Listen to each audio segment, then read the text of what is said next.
There is no question that something is here, lurking, somewhere in the darkened corners.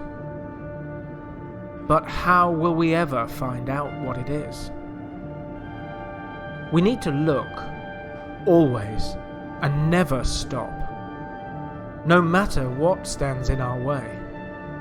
No matter what others may think. Explore the darkness. Shine light into it. Join the red strings and the silver threads. Everything is connected. Somehow. I am Mark L. Watson. This is Peer Beyond the Veil.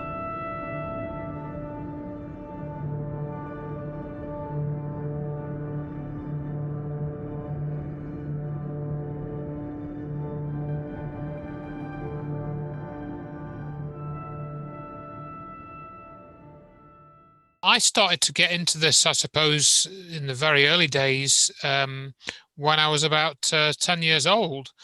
And I had just a sighting then when I was coming out of a youth club. I used to go to a Roman Catholic school, and we used to have a youth club on a Friday night. And that's probably about 9 o'clock at night, 8:45, something like that.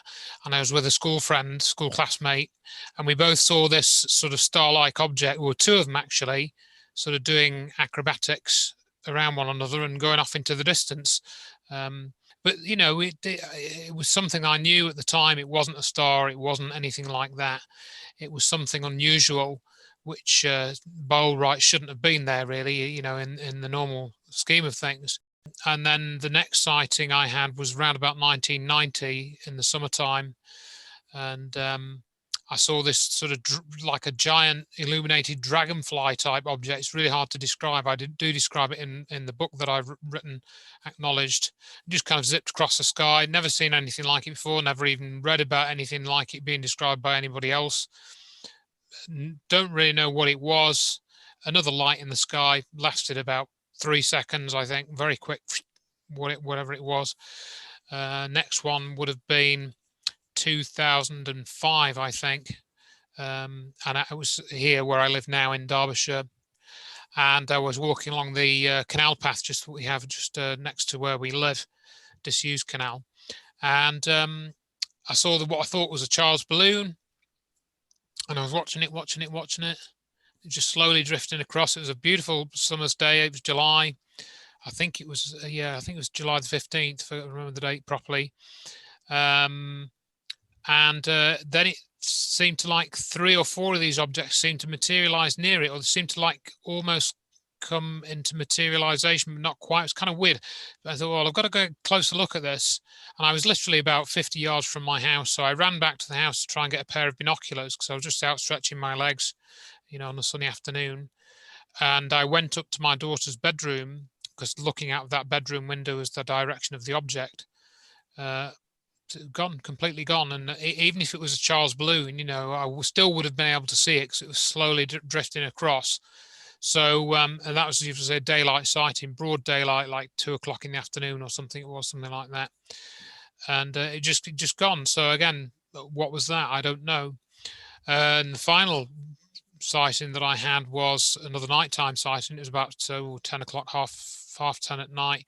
I'd been to see a friend. They were actually on holiday in Pembrokeshire, and I'd been to see a friend who lived near Cardigan, and sat in his front room chatting away, and I'd sort of lean my head out. I was just sort of looking at an angle out of his front window, and I saw an orange orb and a white orb, sort of probably not quite as big as the full moon, about maybe 2/3 the size of a full moon, coming sort of towards and over the house. And the view is quite restricted, but we both leaned out. He saw it, I saw it, and so we ran upstairs. But by the time we got up there, these orbs had disappeared.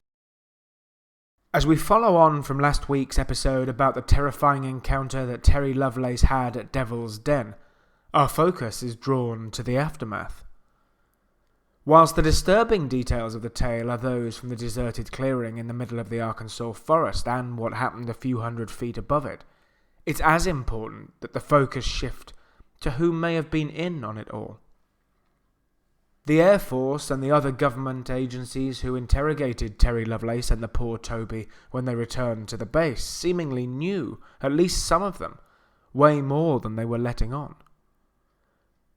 The truth, the reality, the secret that we civilians occasionally stumble onto is kept hidden away at all costs. When information leaks, it's nearly always deliberate. They tell us that there is disclosure, that they're willing to share information, but either it's intentional misinformation or their hands are otherwise forced. What they know, whoever they are, is a secret that they will, and indeed have, killed to protect. Human collateral damage is immaterial. We're all dispensable when it comes to the master plan. Former Senate Majority Leader Harry Reid admitted himself that the information we have only scratches the surface of the research and materials that the US government hold. And while some nations are more open about their research programs and funding, there is still a huge veil of secrecy draped across government involvement. My guest tonight is trying to lift the lid, rip down the curtain, kick the door off its hinges and expose the cover-up. His books detail not only the great UFO cover-up, but also that of 9/11 and of global warming, amongst others. Though far from being a conspiracy theorist as such, Andrew Johnson joins us tonight to talk through his work exposing the lies that we're habitually told. Whilst the governments aim to keep we, the people, in fear, drip-feeding their own agendas into our lives and shaping us how they wish, Andrew implores us to try and peer beyond the veil. Then it was really getting heavily into it, was from 2003 when the broadband internet started becoming more prevalent. And and then I found Stephen Greer's Disclosure Project following.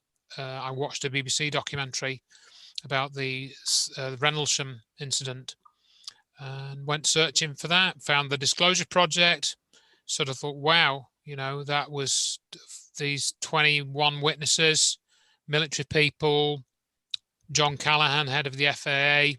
Yes, so Dr. Stephen Greer, this emergency room doctor, or allegedly anyway, and he'd started to, in fact, I understand he got a lot of his research off another researcher called Bill Hamilton, who'd identified quite a lot of whistleblowers. And so Greer got together this group of witnesses, totaling at the time, by 2001, 400, I think he had around then, military people, people who work for civilian airlines, government officials, government officers, army officials, and he recorded their testimony on video. Spent 1 to 5 hours with each of these witnesses and recorded the video, and then he made this 2-hour DVD. He did this press conference. That was, I think, in 16th of May, was it? It was May 2001 anyway. He live streamed it, one of probably the early times where events were live streamed on the internet. Their servers crashed and stuff. And they were all saying, they had encountered, they'd watched these objects, they'd seen them landing, they'd seen aliens get out, all these stories. And many of them very, very credible witnesses, and they would swear an oath to Congress, if called for an inquiry. Some of them, I later learned, weren't quite as reliable as you might think. Some of these witnesses, for example, Clifford Stone, apparently a lovely guy, but I don't think he was being totally honest in his testimony. Larry Warren, we could make a whole program about Larry Warren, for example. He initially seemed like a genuine witness, but I think there are certain skeletons in his cupboard, shall we say, and some of them seem to have come out in the last 2 or 3 years. But I think the overall thing was, with all these witnesses being put together, with some particularly compelling witnesses, to me at least, as I say, John Callahan, who was the head of the FAA, Graham Bethune, who was an airline pilot who was flying from Keflavik, Iceland, across back to the US in the 1950s. I think he was, obviously in the Air Force, US Air Force. He encountered a very brilliant object with a corona discharge, described it very clearly, went up and down in front of his plane, and the passengers saw it, and people ducked and, banged their heads and stuff because they were afraid that this thing was going to crash into them. there's no reason he would make such a story up. Totally authentic guy, totally, and you just tell, by the way he relates the story. He doesn't care what you think of him. He tells the story as it happened. Sure. Lovely guy. I actually ended up meeting one or two of the witnesses over periods of time. One of Greer's disclosure witnesses, for example, similar type of scenario to what you described. Totally genuine guys. Bob Jacobs, who you probably heard. It's a very well known story now that he was in the optical instruments division of the Air Force at Vandenberg Air Force Base. Basically, they filmed this missile test. I'll give a very quick summary of it. You can watch the video. Anyone can go and watch the video. Filmed this missile test with special instrumentation, a very powerful telescope, and it with a film camera attached to it. So this is like late 60s, I think 67, I think it was. And it was quite a difficult project technically, because they were trying to track this missile in flight from 100 miles away, and he describes all of how they did it.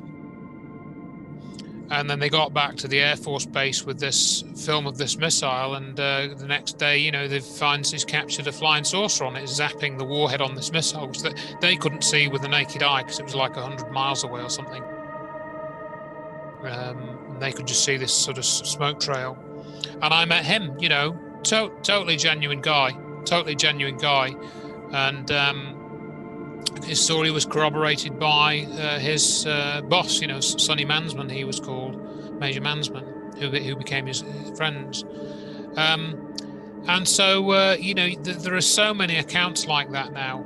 And I think particularly with the advent of the internet, being able to do things like the Disclosure Project.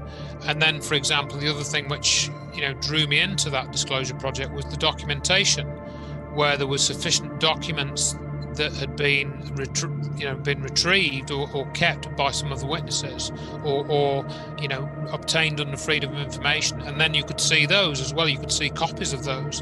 That whole Japan Airlines case, John Callan had the documents for that, and he had a tape of the radar that they watched of this object flying about, on the radar, which they made back in the 80s when there was an inquiry. I was discussing with somebody a few days ago the footage that was captured by Martin Stubbs from the space shuttle. Martin Stubbs was this guy who had his own satellite receiver dish at a TV station. I think it was in New Zealand, but I may be getting that mixed up. It might have been Australia, might have even been the US, but I have a feeling it was New Zealand. I'd have to go and check the story again. He recorded about 400 hours of video from the space shuttle, and lo and behold, there's a fair amount of this footage has objects on it doing unusual things. And there's a couple of particular things where you have this glowing disc coming in the clouds that you can see from the space shuttle. It lights up on this camera, and I think it's an infrared camera they've got on at the time. And you can see it going into these thunderstorms and doing things. It's incredible. And this is all from the space shuttle. It's essentially NASA footage.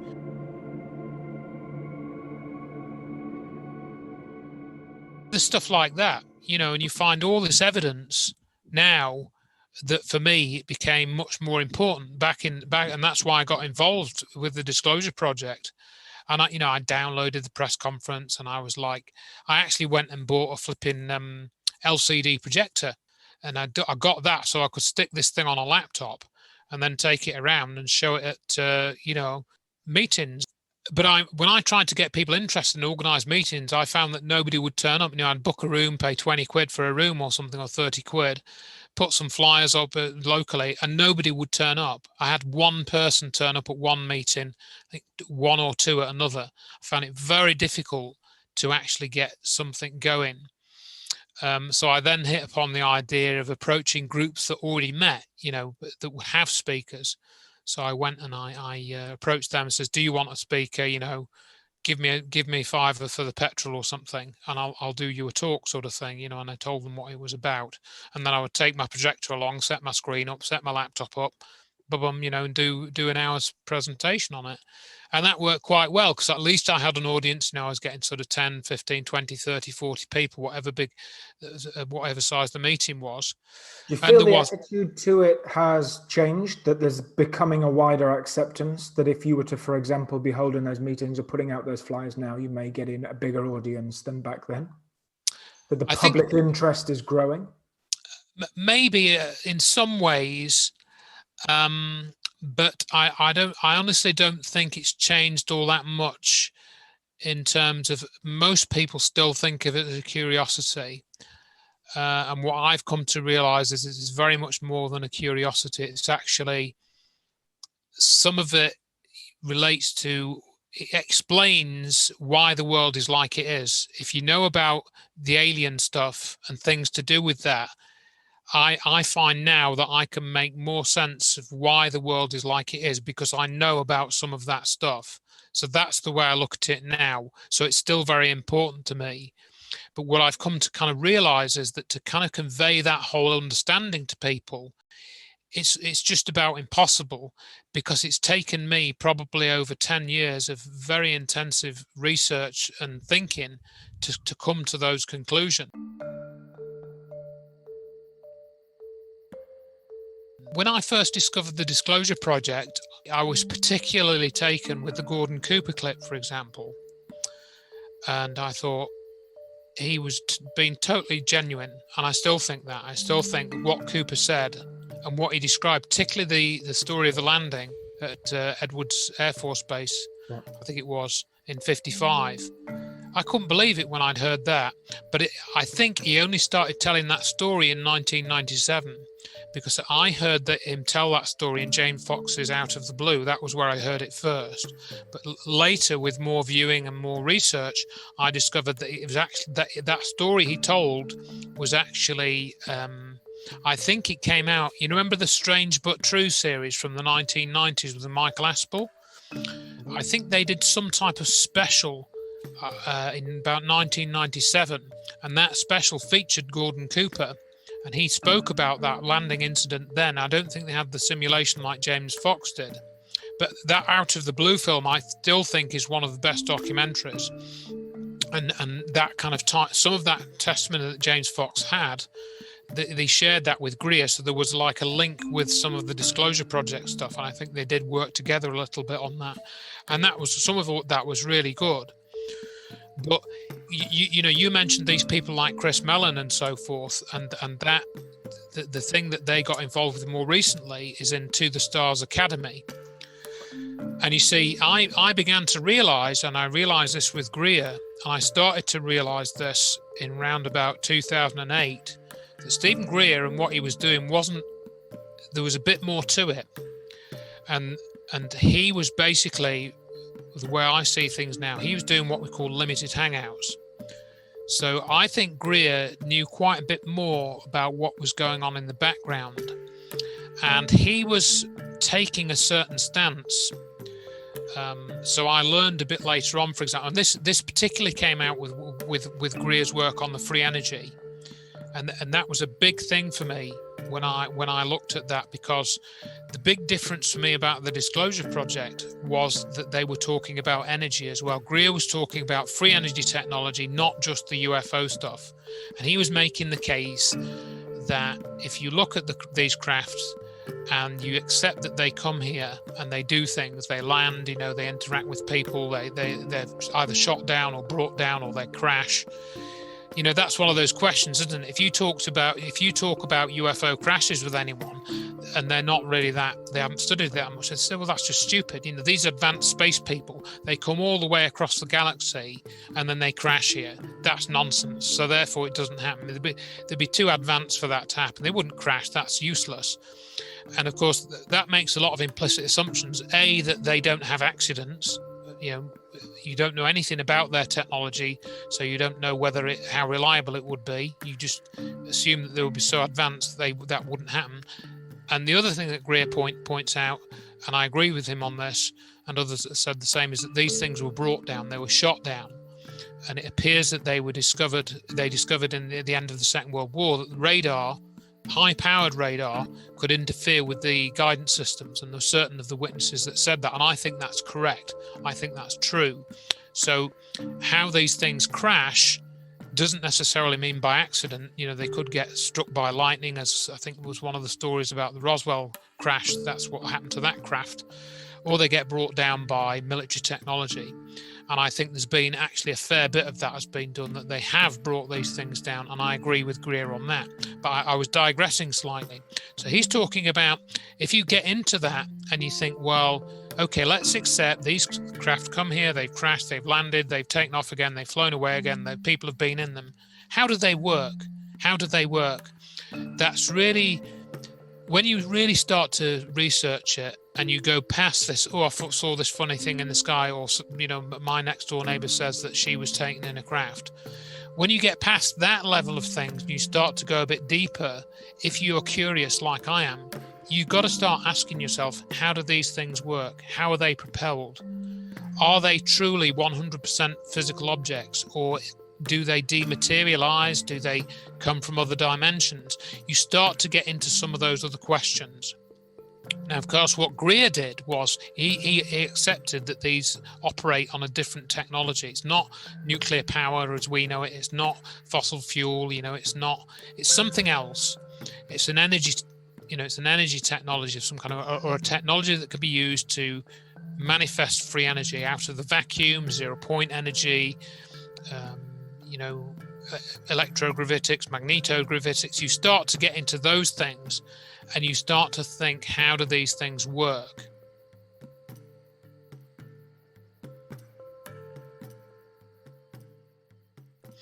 And that's when Greer, for example, set up this Seas Power project, and he called it Space Energy Access Systems.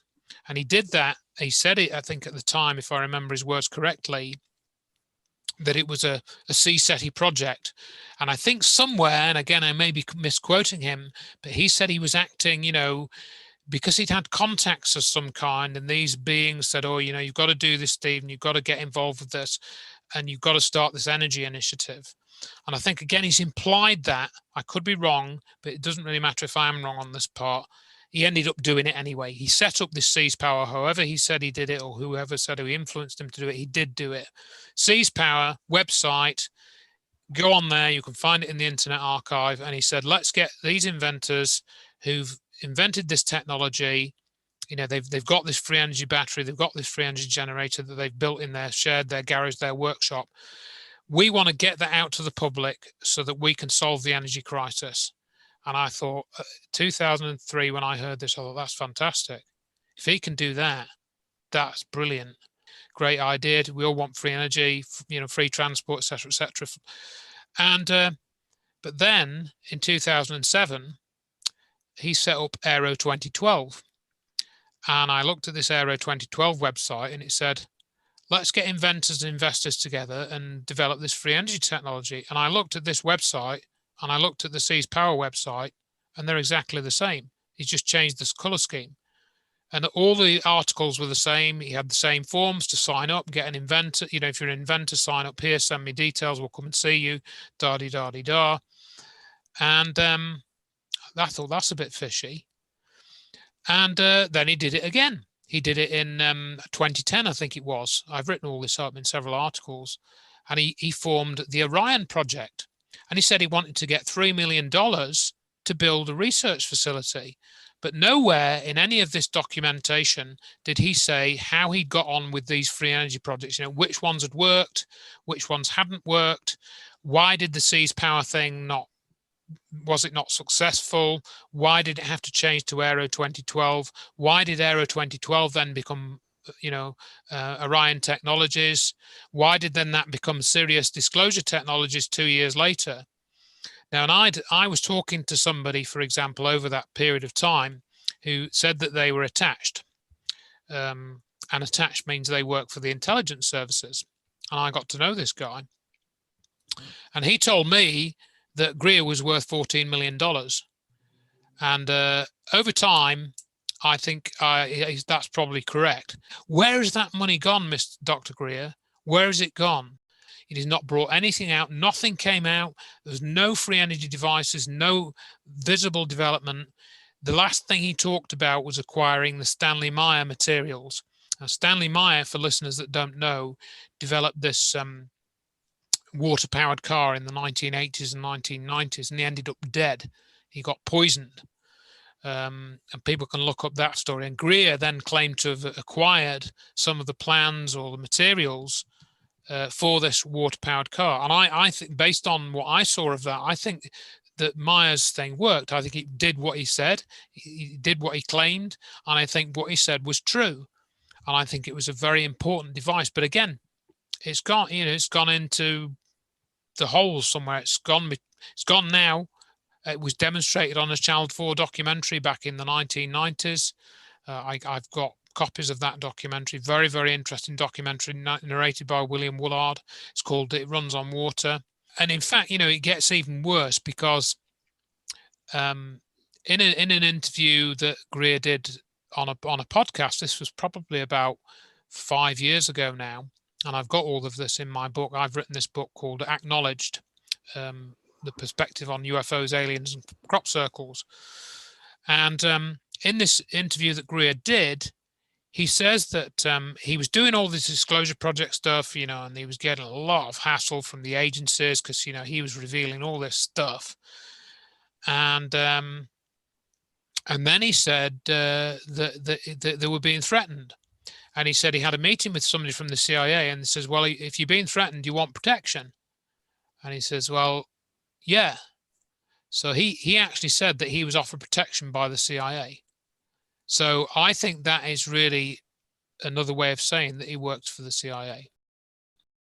I was interested in the whole thing. I wasn't just a fan of Greer. I wasn't just a fan of the Disclosure Project. I wanted to find out what the aliens were. Who are these aliens? And as Lord Hill Nelson says, Lord Hill Norton said a few years back, he says it in James Fox's documentary, actually. He says, if it is true that we are being visited and have been visited by many years by people from other planets, it behooves us to find out who these people are, why they're here, and what they want. And I thought, yeah, that's absolutely right. And this is what Wilbert Smith said as well, the Canadian radio engineer. So I'm just as interested in those questions. And then around the same time I came across the Disclosure Project, I came across the Star Child skull. And it was being looked after by this chap called Lloyd Pye. Now, Lloyd Pye had done a lot of research into Bigfoot and Sasquatch and all of those sorts of areas. And he had this really weird skull. And it was 900 years old. And this had been carbon dated twice. It was 900 years old. It was found in a cave in Mexico in 1930, or at least that's the story he was told. It was found with a human skull. And they were both carbon dated to 900 years old. And this particular skull had 25 physical differences to a human skull that it was found with. Its eye sockets were only half an inch deep. Human eye sockets are 2 inches deep. They did some x-rays on it. They found it had no sinuses at all, which Lloyd said, well, that proves it's not a human skull because, all humans have sinuses, but actually he learned a bit later that that's not true. Some humans are born without sinuses. It's pretty rare, but it does happen. The capacity of the skull, the cranial capacity, I think was 1400 cc's. And even if you look at it, it looks quite a bit smaller than a human skull. The human skull has 1200 cc capacity. And it looks perfectly symmetric. It doesn't look deformed. It has no inion. This is a bone at the back of your skull, but an inion bone. It doesn't have one of those. You can see if you look carefully where the muscles attached. All the muscles attach in different places. The chewing muscles are much smaller. They had a part of the jawbone as well, the maxilla, I should say, and they extracted some teeth. And the teeth were somewhat different as well. There were certain anomalies with the teeth. If you look at that piece of bone and look at the inside of the skull, it appears that it had a very small tongue or no tongue at all. The way that the brain would have been in the skull, the angle of the back of the skull, if the brain was made of the same stuff as our brain, because of the way the skull was angled on the neck, the brain would have fallen out of the skull. The viscosity of the brain, the grey matter, the way it is in the skull, it would have fallen out. So its brain was different. The visual cortex was different. All kinds of stuff that he investigated. They eventually did DNA tests on it. The first test they did was botched. They used ordinary DNA testing at a Bold lab in British Columbia in 1999, and that's the results they report on Wikipedia. You go and look up the Star Child skull on Wikipedia, it will say it's a deformed human skull. It was DNA tested in 1999 and found to be human. That is true, but it was DNA tested again in 2003 with better techniques, using techniques for ancient DNA, because that's what was needed. And that came out that mitochondrial DNA looked to be human, but the nuclear DNA wasn't recovered, which was very unusual, because the human skull, which was in the same place as the Star Child, that had human DNA recovered from 900 years ago, and it was human, and it fitted where it was found in Mexico, the DNA haplotype and so forth. But what happened with the DNA was it was retested in 2003, as I say. At that point, they thought that this was an alien hybrid, because the reason for that was that they recovered the mitochondrial DNA, because there's two main types of DNA that you can get from humans. The mitochondrial DNA, which is passed down the maternal line, in other words, from the mother, and the nuclear DNA, which comes from the mother's and father's DNA, from their genes. And they couldn't recover the Star Child's nuclear DNA at all in 2003. So they didn't, but they assumed that because they could recover the mitochondrial DNA, it had a human mother and an alien father. The human bone is about is 9 millimeters thick, I think it is. The Star Child's 3 millimeters thick. The bone chemistry, they took a piece of bone, they dissolved it, they did a mass spectrometry of the bone. The bone chemistry is all different. It has fibers in the bone. It's totally different. This is not a human skull. It's totally different. There's nothing about this skull which says that it's human, other than it's got 2 eye sockets and the morphology is similar. But everything else says that this is not a human skull. And that was, again, emphasized even further from 2010, because in 2010, Lloyd was approached by a geneticist who worked for, I think he worked for some company that was, well, they were doing DNA research of some kind. And this guy was in a lab where he had access to DNA sequencing equipment, and he got permission from his company to use this equipment to test the Star Child's DNA from a tooth that they still had. And he did it on the quiet in the back room. The company, I don't know who the company was, because they said, look, you can do it, but we're having nothing to do with it. We give permission to use the equipment, but you don't tell anybody about what company you work for and where this has come from. You can send in the results, but other than that, you can forget it. And all I know is that this guy, he was former Soviet Union. He'd gone to the US, I think, from the Soviet Union. That's basically all I know. But he did tests over a period of time using what's called a shotgun recovery.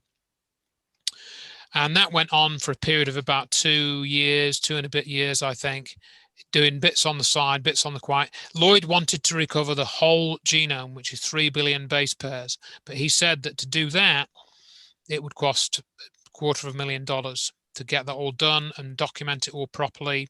They said it was going to cost $250,000. This guy basically did it for nothing, or next to nothing, on the quiet, but he only recovered something like 40,000 base pairs. So I think it was less than 1% of the whole genome that they recovered.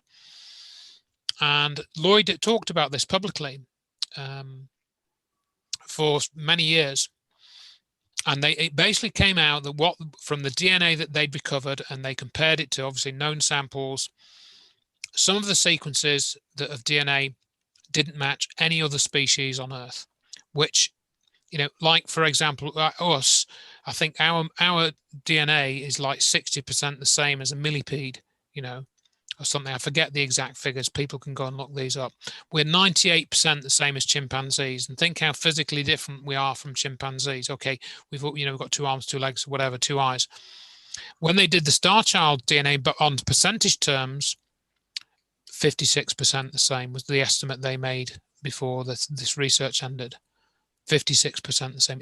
It's like nowhere near human. Not, and the geneticist said at the end of his time he was doing the research, this is from a non-intersecting evolutionary line to humans, Sure. meaning it's not from around here.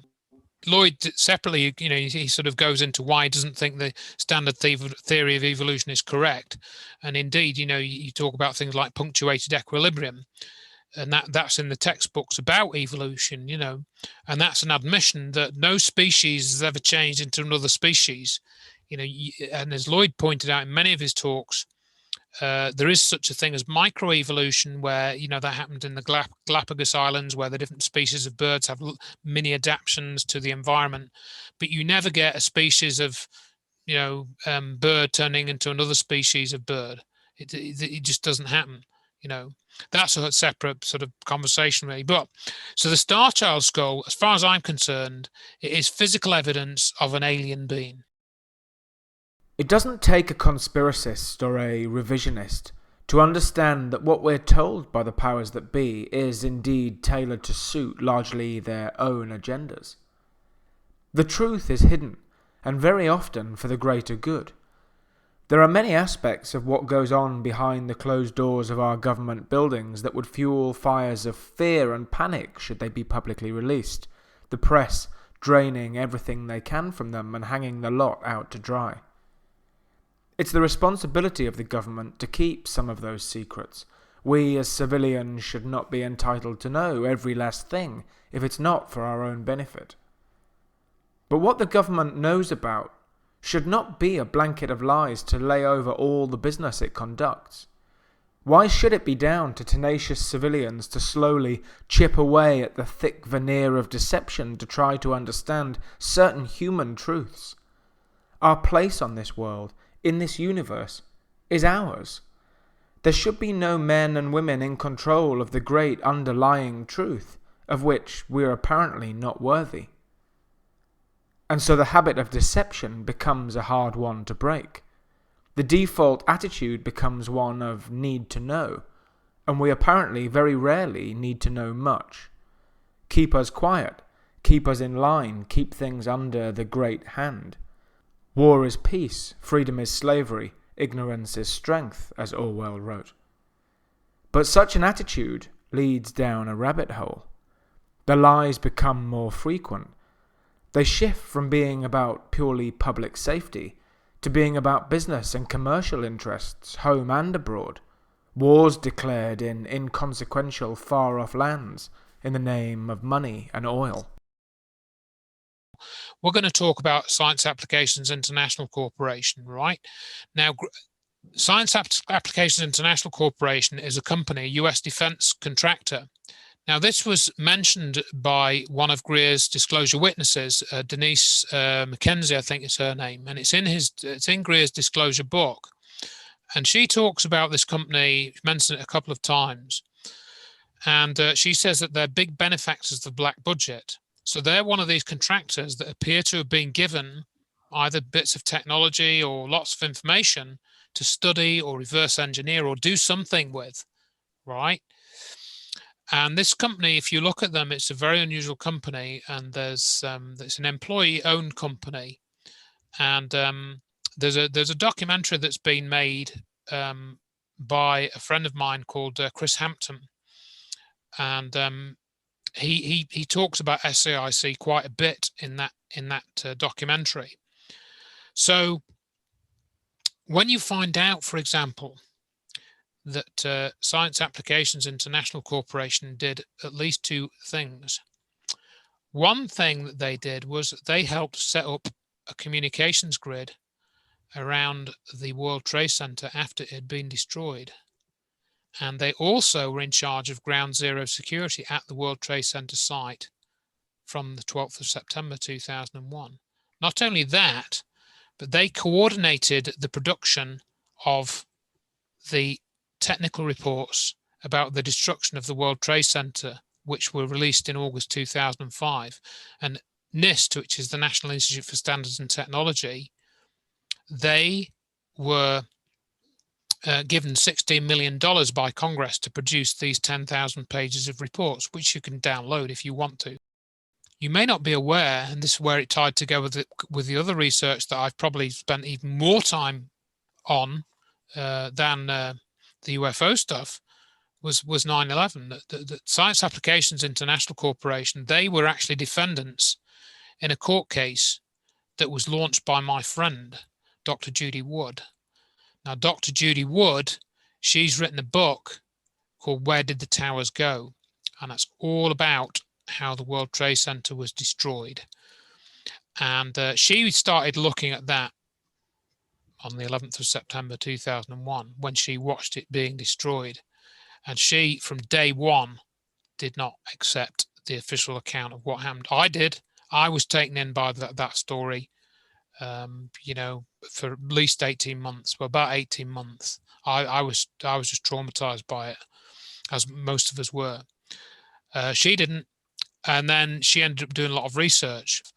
Dr. Judy Wood wrote this book, and in that book, she actually shows you the results of experiments by a chap called John Hutchison, who's a Canadian experimental physicist. Now, of course, he was doing experiment, and he comes up in the UFO community from time to time, or in various documentaries that, like Nick Cook, who did the Hunt for Zero Point in 1999. You may have seen that, maybe. John Hutchison comes up in his film about that, where Nick Cook's going across, he's looking at all the black programs. Are black programs the UFOs? Are all these UFO sightings just sightings of secret aircraft? That sort of chestnut. And Nick Cook explores that. I've communicated with Nick Cook a few times.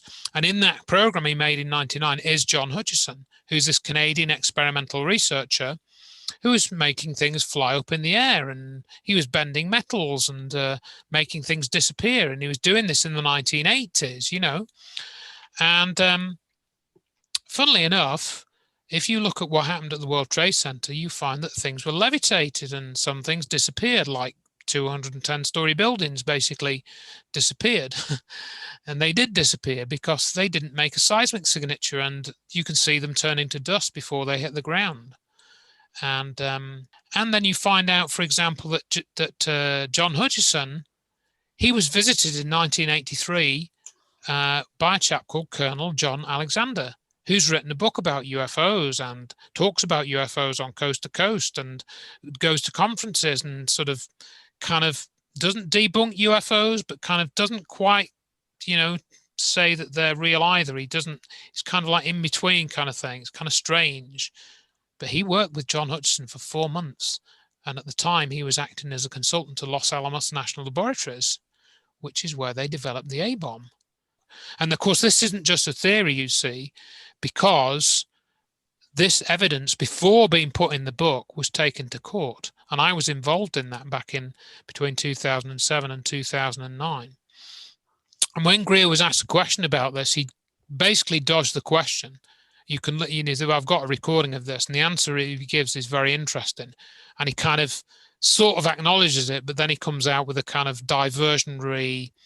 It's almost like he's a politician and he's answering the question that he wants to answer, not the one that is being asked. And he sort of says he knew about it, but then he just goes off into this sort of nondescript explanation about being an ER doctor and how they let the planes come in or something. I forget exactly the way he says it, but he doesn't answer that question. He does not answer it. And you can tell he's extremely uncomfortable with it. And if that was me, and I was being shown that SAIC were involved in the destruction of the World Trade Center, which they were, I'd find that pretty important stuff to be talking about. But has he talked about it since?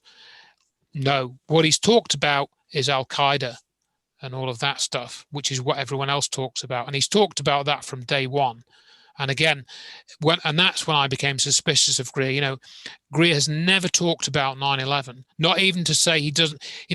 I'd be happy if Greer says, I don't believe the official story of 9/11. And I think knowing what he knew, knowing what he knows, he should have been suspicious of the official story on 9/11 of 9/11 on day one. He didn't need to say any more than that. But no, he doesn't do that. He talks about global terrorism. He talks about this risk of terrorism, and so does Steve Bassett, actually. You go and read his Forbidden Knowledge book. You see what you think. You can read my book as well. See what you think of what I've written about him.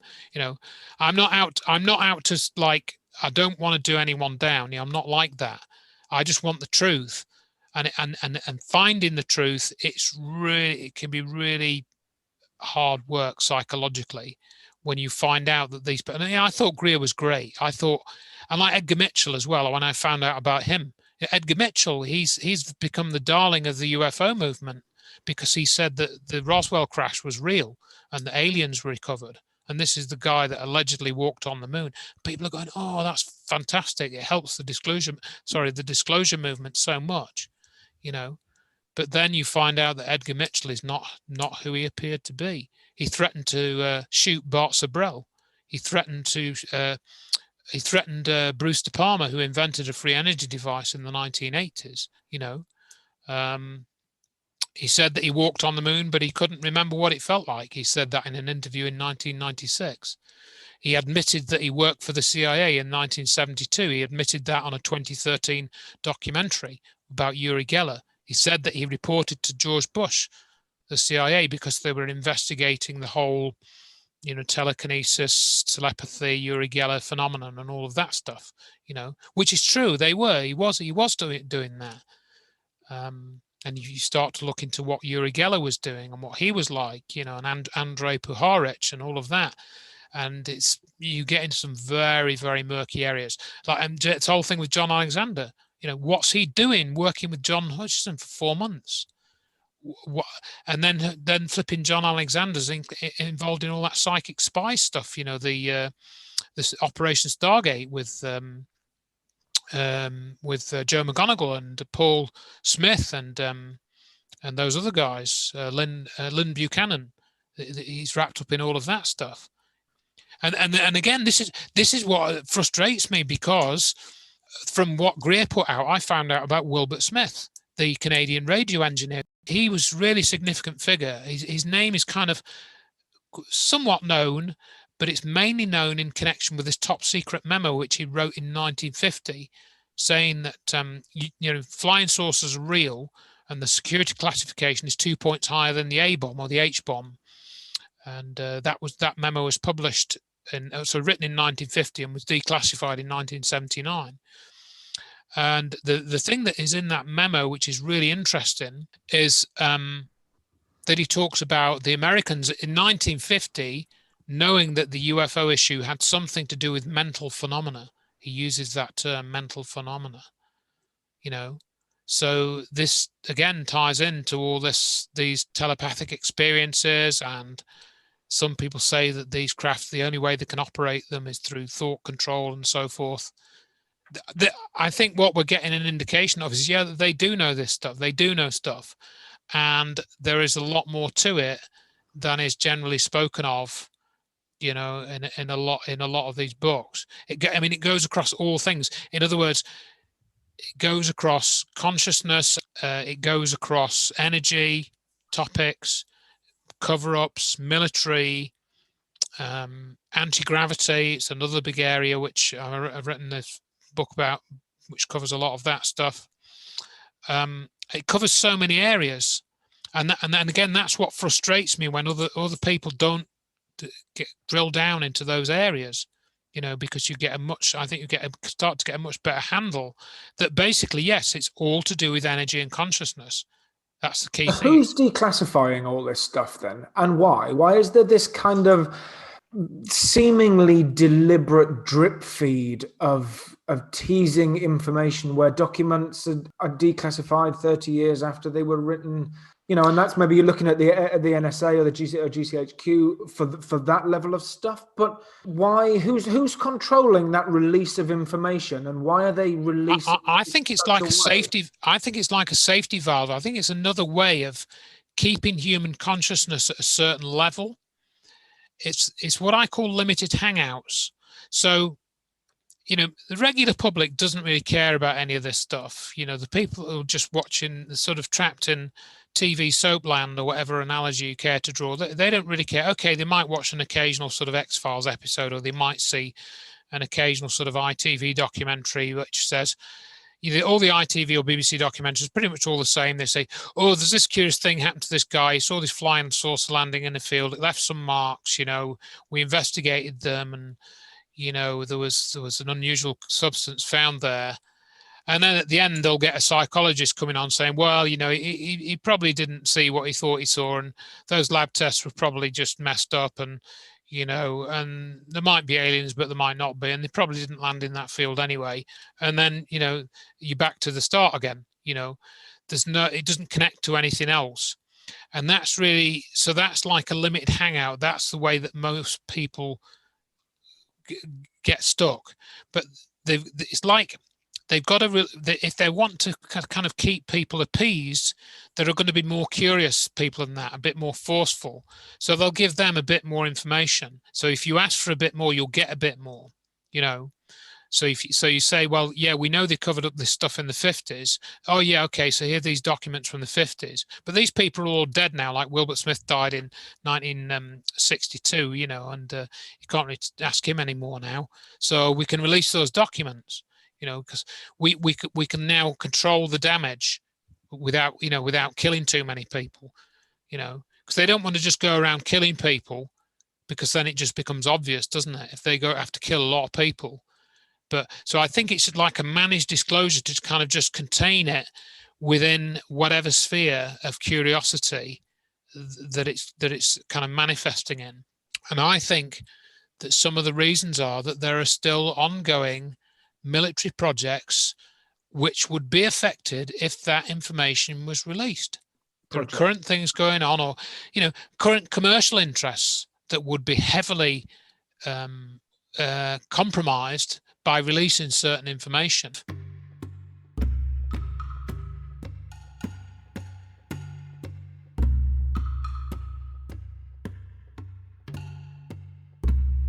People want to contact me about anything, and I'm happy to answer any questions or receive any flack for any comments I may have made tonight. I will stand by them all. It's checktheevidence.com. You can go onto that website. There's a contact button. You'll find my emails splattered around there fairly liberally. It's my own site. I run it myself. I do post things by other people from time to time, but it's mainly my own postings and stuff. I have a link on there. It says free PDF books. There's 7 books. The book that I've mentioned tonight is called Acknowledged, A Perspective on the Matters of UFOs and Alien Crop Circles. That's got all the stuff about Greerin and all of that stuff, and my sightings and whatnot, and lots of other stuff. It's a free PDF download and get it for free. You can buy it on Amazon as a hard copy or as an ebook. And there are 2 other books that kind of like form a trilogy with that one. One is called Finding the Secret Space Program, Removing Truth's Protective Layers, and that latter comment comes from Neil Armstrong. And the other one is called Secrets in the Solar System, Gatekeepers on Earth, which is all about solar system anomalies. And you can kind of think of those books as a kind of trilogy, really. And again, they're all free PDFs, or you can get them all on Amazon and a couple of other places, or you can order them from me via the website shop thing if you want to. Well, Andrew, thank you so much for taking the time out of your evening. It's been an absolute pleasure speaking with you. Really, really enjoyed it. So yeah, thank you for coming on. Thank you very much, Mark, for having me.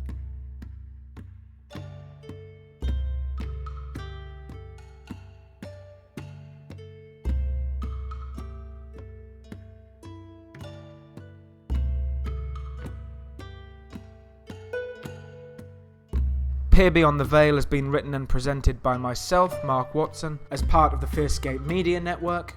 Music and soundtracks are credited and licensed to Purple Planet and to Kevin MacLeod, licensed under Creative Commons. All rights are reserved by our parent company, MLW Publishing. You can follow us at facebook.com/Peer Beyond the Veil, or on Twitter at Peer Beyond the Veil, or at Peer Beyond 2020. Please click the like and subscribe buttons when you see them, most importantly wherever you listen to your podcasts. It helps us to attract the attention we need to keep the show going, to get the guests that you all want to hear from, and to help more and more people